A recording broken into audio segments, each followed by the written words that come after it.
के मुद्दे पे लोगों से मुखातिब हो रहा हूँ, क्योंकि ये पानी जो है वो पंजाब के किसानों की लाइफ लाइन है।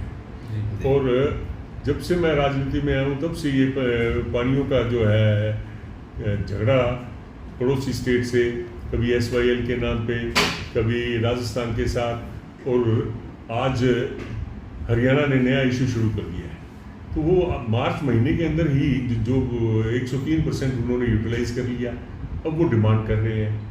चलो, पंजाब की सरकार ने उनको ह्यूमैनिटेरियन ग्राउंड पे 4000 क्यूसेक अलाउ कर रखा है, तो लेकिन आज वो जिस तरीके से मनमाने तरीके से BBMB से जो हमारा पंजाब का SC है आकाशदीप, उसको हटा के हरियाणा का लगा रहे हैं और एक तरफ धमकी दे रहे हैं, तो ये केंद्र सरकार की तरफ से पंजाब के प्रति जो मैं समझ रहा हूँ डिस्क्रिमिनेटरी एटीट्यूड है। और पंजाब का जो है इतिहास बताता है कि हम खिलाफ कभी सरेंडर नहीं किया, तो ना तो हम इस इशू पे करने के लिए तैयार हैं। जब कैप्टन अमरिंदर सिंह की सरकार थी तब वाटर टर्मिनेशन एक्ट पास किया गया था, और उसके अंदर यही था कि पंजाब के पास एक बूंद पानी भी फालतू नहीं है देने के लिए, और आज भी वही स्थिति है। ठीक है, हमारा भाईचारे के नाते ह्यूमैनिटेरियन ग्राउंड पे हम पीने का पानी, चाहे हम राजस्थान को जरूरत है, चाहे हरियाणा को जरूरत है, चाहे दिल्ली में जरूरत होती है, देते रहते हैं। तो जहाँ तक कल आलबर्टी मीटिंग में भी यही फैसला हुआ है, और वहाँ पे सभी पार्टियों ने यही फैसला किया है कि प्रधानमंत्री को मिलकर उसको अवगत कराएं। तो मैं तो यही कहूँगा भाई, पंजाब का जो जिसने ग्रीन रिवोल्यूशन लाए, पंजाब के अंदर जो चैलेंज था अनाज की कमी का, उसको एक्सेप्ट किया और इतना अनाज पैदा किया भी आज सरप्लस अनाज है, भंडार भरे पड़े हैं, और सरकार से, गवर्नमेंट ऑफ इंडिया से स्पेशल लगा के वो ढोया नहीं जा रहा। तो आज कितनी बड़ी शादी है, बदकिस्मती की बात है, आज पंजाब के किसान के साथ फिर जोर जबरदस्ती की जा रही है। ओवर पैडी की जो है सोइंग शुरू होने वाली है, कॉटन की, बागों की। और मैं ये भी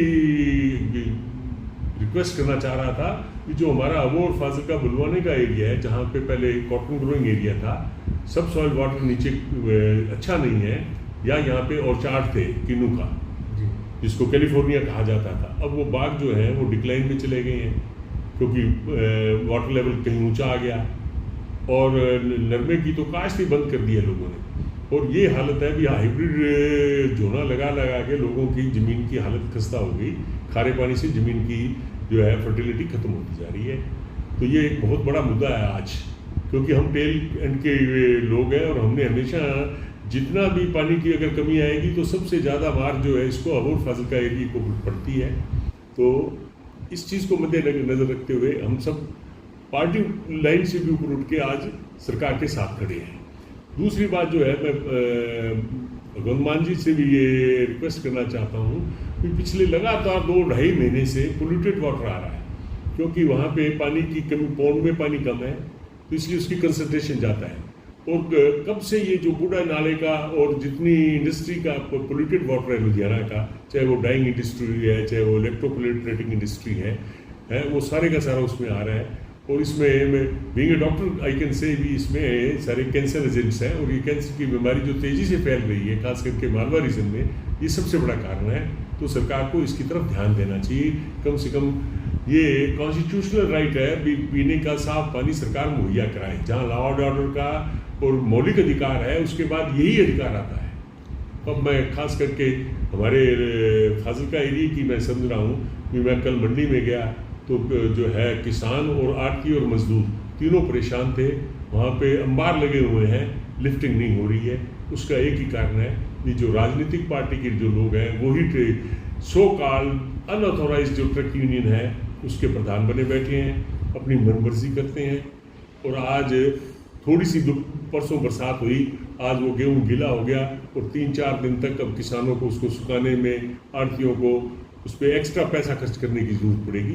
तो प्रशासन को चाहिए भी सख्ती से इसको लिफ्टिंग कराए, ताकि किसान अपने घर वापस जा सके। सर, सरकार के एंड पर क्या इस पानी के मसले पर क्या स्टैंड होना चाहिए? जिस तरह से आपने बताया कि कैप्टन साहब ने तो एक कानून पास किया जी, अब भी है, आज भी वो स्थिति है। जहाँ तक पानी का मसला है, हमने ऑलरेडी हमारा जो है अब इंडस वाटर ट्रीटी की बात आई, मोदी साहब ने बंद कर दिया, ये हम पाकिस्तान को पानी नहीं देंगे। तो आज वहाँ पे कैसे वो चैनलाइज, जब कहते हैं जी वो फालतू पानी पंजाब को दे दो, अरे जब कोई वहाँ से उस पानी को लोगों तक पहुँचाने के लिए जरिया तो चाहिए ना, नहरें चाहिए, डैम चाहिए पानी को रोकने के लिए जी। ठीक है, अब ऑलरेडी जो है हम 8 MAF इंडस वाटर ट्रीटी हुई थी तब ये राजस्थान को 8 MAF मिलियन एकड़ फीट पानी दे चुके हैं। हरियाणा क्योंकि पंजाब से निकल के गया था, इसको भी दे दिया गया। ठीक है, एक तरफ तो वो कहते हैं भी रेपेरियन स्ट्रीट का लागू करो कानून। रेपेरियन का मतलब है जहां से नदी जाती है, तो उसमें ना तो हरियाणा का हिस्सा बनता है ना राजस्थान का बनता है जी। हाँ, अगर वो कहते हैं भी वो हमारे छोटा भाई मानते हैं, उसको भी लेके गया है, तो भी पंजाब को जो है यमुना का वो पानी मिलना चाहिए।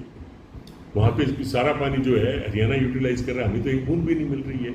तो कहने की मतलब ये है भी keeping in view of our जो हमारी ज़रूरत है, तो जो अवेलेबल वाटर वो पहले ही कम है। पंजाब के अंदर 14 लाख ट्यूबवेल चल रहे हैं और हर साल 2 या 4 ब्लॉक जो है ब्लैक जोन में जा रहे हैं। जिस तेजी से पानी का स्तर घट रहा है उससे लग रहा है भी आने वाले थोड़े ही समय में यहाँ पे पानी आपको नहीं मिलेगा। डॉक्टर साहब कल एक तस्वीर देखने को मिली जिੱਥੇ पंजाब ਦੀ ਜਿਹੜੀ ਸਮੁੱਚੀ ਲੀਡਰਸ਼ਿਪ ਆਪਾਂ ਕਹਿ ਸਕਦੇ ਇੱਕ ਮੰਚ ਤੇ ਪਹੁੰਚੀ, ਤਾਂ ਉੱਥੇ ਹੀ ਆਪ ਵੱਲੋਂ ਜਿਹੜਾ ਪ੍ਰਦਰਸ਼ਨ ਕੀਤਾ ਗਿਆ ਜਾਖੜ ਸਾਹਿਬ ਦੇ ਘਰ ਨਿਵਾਸ ਸਥਾਨ ਤੇ ਪਹੁੰਚ ਕੇ, ਕੱਲ भाजपा ਵੱਲੋਂ ਫਾਜ਼ਿਲਕਾ DC ਦਫ਼ਤਰ ਦੇ ਬਾਹਰ ਕੀਤਾ ਗਿਆ, ਉਹਨਾਂ ਨੂੰ ਕਿਸ ਤਰ੍ਹਾਂ ਦੇਖਦੇ ਹੋ? ये राजनीतिक पार्टियों के स्टंट हैं। बात जो है गहरी सच्चाई की बात है। कांग्रेस पार्टी हमेशा पंजाब के हक के लिए लड़ती रही है, चाहे पानियों का मसला हो। कैप्टन साहब कांग्रेस के चीफ मिनिस्टर थे और सेंट्रल गवर्नमेंट के अंदर वहाँ पे मनमोहन सिंह जी प्रधानमंत्री थे, लेकिन उन्होंने परवाह नहीं मानी और एक विधानसभा का सेशन बुला के कानून पास किया जिसको वाटर टर्मिनेशन एक्ट कहते हैं। और इसी तरीके से जहाँ भी पंजाब की इंटीग्रिटी को, पंजाब के खतरे को, पंजाब की आज़ादी को, देश की आज़ादी को खतरा हुआ, हमेशा कांग्रेस पार्टी ने स्टैंड लिया और सबसे ज़्यादा कुर्बानियाँ दी। अब टेररिज्म का समय लगा, सरदार सिंह के साथ पता नहीं कितने कांग्रेस के नेताओं ने अपने शहादत दी, लेकिन पंजाब को नहीं टूटने दिया, देश को बचाया। आज फिर वही खतरे के बादल मंडरा रहे हैं। ठीक है, आज हमारा पड़ोसी देश जो पिछले 80 साल से इसी बात में लगा हुआ है कि भी इसको हिंदुस्तान को जो है पंजाब से ही यहाँ से शुरू करते हैं। इन्फिल्ट्रेशन होती है तो यहाँ से, ISI तो यहाँ से, POK में से आ रहा है तो पंजाब में, अफगानिस्तान से अगर नशा आ रहा है तो यहाँ आ रहा है।